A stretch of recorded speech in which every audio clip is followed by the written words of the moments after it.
एक बार एक जवान लड़का गौतम बुद्ध के पास आता है और कहता है, मेरे मन में इतने अश्लील विचार क्यों आते हैं। मेरे मन में अक्सर काम वासना के विचार चलते रहते हैं, जिनके बारे में सोच सोचकर मैं अपना बहुत सा समय और ऊर्जा बर्बाद कर देता हूँ, जिनकी वजह से शांत नहीं रह पाता हूँ और हमेशा ही विपरीत लिंग के प्रति आकर्षण महसूस करता हूँ। बुद्ध ने मुस्कुराते हुए कहा, क्या तुम्हें पता है काम वासना होती क्या है?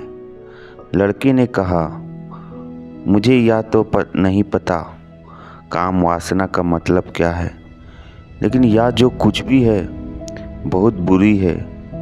बुद्ध ने कहा कि प्राकृतिक रूप से जो भी हमारे अंदर है उसकी कुछ न कुछ ज़रूरतें हैं। वासनाएं एक प्रकार की भावना है जो हमें किसी न किसी चीज़ की कमी का एहसास करवाती है। फिर हम उस कमी की पूर्ति के लिए उस चीज़ की तरफ आकर्षित होना शुरू कर देते हैं। जैसे अगर किसी के पास धन की कमी हो तो उसके अंदर धन के प्रति आकर्षण यानी धन की वासना उत्पन्न हो जाएगी। मैं तो बस न कुछ और नहीं बल्कि एक प्रकार की कमी है, एक प्रकार की ज़रूरत का एहसास है, और जब यह ज़रूरत सारे रिश्तों को तो हम इसे काम वासना कह देते हैं। लड़के ने कहा, बुद्ध, ये तो समझ आ गया कि काम वासना का मतलब क्या है, लेकिन यह हमारी अंदर आती कहाँ से है, यह उत्पन्न कैसे होती है? बुद्ध ने कहा, काम वासना कहाँ से आती नहीं बल्कि यह प्राकृतिक रूप से हमारे अंदर ही मौजूद होती है, और इसका होना जरूरी भी है क्योंकि यही मानव जाति के विस्तार का आधार है। लड़के ने कहा, बुद्ध, जब काम वासना प्राकृतिक रूप से हमारे अंदर मौजूद है तब फिर लोग काम वासना को गलत क्यों बोलते हैं? बुद्ध ने कहा, यह बहुत बड़ी समस्या है कि लोगों ने काम वासना को गलत नज़रिए से देखना शुरू कर दिया है, इसे दबाने की कोशिश करना शुरू कर दिया है। काम वासना को होना गलत नहीं है, बल्कि काम वासना बेलगाम होना गलत है। क्यों? उसी के बारे में हमेशा सोचना, केवल उसी के लिए जीना, केवल उसी के अपने जीवन का लक्ष्य बना लेना गलत है। बुद्ध ने उस लड़के से पूछा, तुम्हें क्या लगता है, क्या जानवरों में भी काम वासना होती है? लड़के ने कहा, हाँ बुद्ध, ज़रूर होती है, क्योंकि आखिर जानवरों को भी तो अपनी पीढ़ी आगे बढ़ानी है। बुद्ध ने कहा, फिर हम जानवरों की काम वासना को गलत नहीं कहते। लड़के ने कहा, पता नहीं बुद्ध, आप ही बताएं। बुद्ध ने कहा कि जानवर अपनी काम वासना का उपयोग सिर्फ संतान उत्पन्न करने के लिए करते हैं, उससे खुशी प्राप्त करने के लिए नहीं, और ना ही सुख भोगने के इरादे से। कि जानवरों को प्रकृति ने इतनी सोचने समझने की क्षमता ही नहीं दी कि वह अपनी काम वासना को अपने क्षणिक सुख का आधार बना सके, जबकि हम इंसान अपने सोचने और समझने की क्षमता का दुरुपयोग करके प्रकृति में पाए जाने वाली हर एक चीज़ का अपने सुख और आनंद करने का प्रयास करते हैं। हम इंसानों ने भी काम और ना के साथ ही यही किया है, इसे अपने आनंद और भोग का आधार बना लिया है। इस भावना को अपने मानव जाति का अस्तित्व बनाए रखने के लिए हमारे अंदर डाला था, उसे हमने जीवन का सर्वोपरि लक्ष्य बना रखा है, और इंसानी काम वासना का यह बेलगाम होना उसके दुखों का कारण है।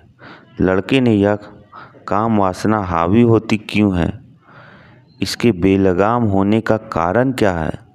बुद्ध ने कहा, काम वासना से बेलगाम होने के मुख्य 4 कारण हैं, जिसमें से पहला कारण है जीवन में किसी बड़े उद्देश्य का ना होना। वह उस लड़के से पूछा कि जब तुम किसी काम में व्यस्त होते हो तब भी तुम्हारे दिमाग में अश्लील विचार आते हैं? लड़के ने कहा, नहीं, बहुत। जब मैं व्यस्त होता हूँ तो मेरे दिमाग में अश्लील विचार नहीं आते। बुद्ध ने कहा, हमारा दिमाग एक बार भी सिर्फ एक ही चीज़ के बारे में सोच सकता है। इसलिए जब हमारे दिमाग में कोई दूसरे विचार चल रहे होते तो अश्लील विचार आ ही नहीं सकते। अगर हमारे जीवन में कोई बड़ा और स्पष्ट लक्ष्य है और अगर हम उस स्पष्ट लक्ष्य के प्रति पूरी तरह से समर्पित हैं तो हमारे पास अभी इतना समय ही नहीं होगा कि अब फालतू विचार हमारे मन में घर कर सके। और अगर ऐसे विचार उठते भी हैं तो हमारे मजबूत लक्ष्य के विचार इन्हें आसानी से हमारे मन से अलग कर देंगे। लेकिन समाज की असल समस्या यही है कि अधिकतर लोगों के पास उनका इस वक्त लक्ष्य ही नहीं है। काम वासना के बेलगाम होने का दूसरा सबसे बड़ा कारण है समाज के द्वारा इसे गलत बताकर उसे दबाए जाने की कोशिश करना। लोगों को एक बड़े तबके ने कामुकता को हमेशा ही एक शक की नज़र से देखा है और इसका सबसे बड़ा कारण है हमने अपने प्रजनन अंगों को शरीर के बाकी अंगों की तरह से कार्य नहीं किया, तबकि हमारे प्रजनन अंग भी हमारे शरीर का हिस्सा मात्र है, इससे अधिक कुछ भी नहीं। आगे बुद्ध ने कहा, इंसानों में कामुकता के हावी होने का तीसरा कारण है हमारा अपने विचारों के प्रति जागरूक ना होना। हमारे मन में कैसे विचार चल रहे हैं हम इस पर कभी ध्यान ही नहीं देते। हमारे मन में उठने वाले विचारों इस बारे में एक अनोखी बात यह है कि जब हम किसी एक चीज़ के बारे में विचार करते हैं तो हमारा मन उससे संबंधित और भी विचार हमारे सामने रखना शुरू कर देता है और फिर ऐसे ही हमारे मन में विचारों की एक श्रृंखला बन जाती है जिस पर हम उलझ कर रह जाते हैं। ठीक ऐसे ही होता है अश्लील विचारों के साथ। हमने एक बार किसी को देखकर अपने मन में एक अश्लील विचार पैदा किया, फिर हमारा मन अपने आप ही इन विचारों की श्रृंखला बना देता है जिनके बारे में सोच सोच कर हम अपनी बहुत सी ऊर्जा और समय बर्बाद कर देते हैं। इसलिए पूरी जागरूकता के साथ अपने अंदर उठने वाले विचारों पर ध्यान देना जरूरी है। बुद्ध ने कहा, अश्लील विचारों के हावी होने का चौथा कारण है बुरी सोच और अश्लील विचार वाले लोगों की संगति करना। कई बार ऐसा होता है कि कामुकता हमारे अंदर नहीं होती, लेकिन कुछ अश्लील लोगों के साथ रहने की वजह से यह हमारे अंदर हावी हो जाती है।